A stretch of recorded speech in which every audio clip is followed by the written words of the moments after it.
예, 첫 소식입니다. 경기도가 약속한 대로 이달부터 일산대교의 통행료는 사라졌습니다. 하지만 통행료 문제를 둘러싼 갈등은 아직 끝나지 않았는데요.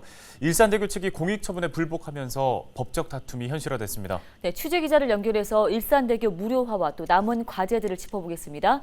자, 이세진 기자, 일단 통행요금은 무료가 됐는데 모든 문제가 해결됐다고 보기는 어려운 상황인 거죠? 네, 지난 27일 정오부터죠. 일산대교 통행료는 0원이 됐습니다. 경기도가 공익처분 추진 계획을 발표한 지 50여일 만인데요. 일단 경기도는 10월 안에 통행료를 없애겠다는 약속은 지켰습니다. 다만 일산대교 측과의 합의가 이루어지지 않은 상태에서 공익처분이 이루어졌기 때문에 완전한 무료화라고 보기는 어렵습니다.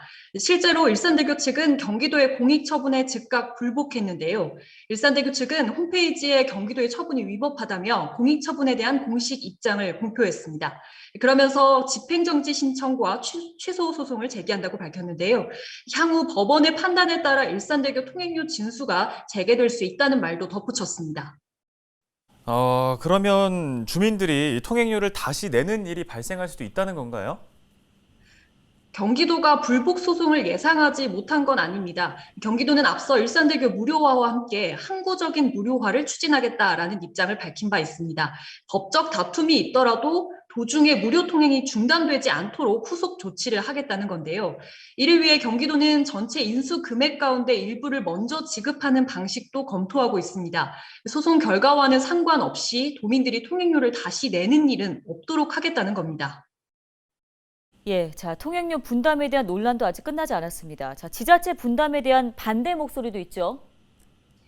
네, 공익처분에 따라 지자체는 운영사의 손실을 보상해줘야 합니다. 일산대교를 인수하는 과정에서 발생하는 이 비용은 경기도와 고양시, 김포시와 파주시 3개 지자체가 나눠내야 하는데요.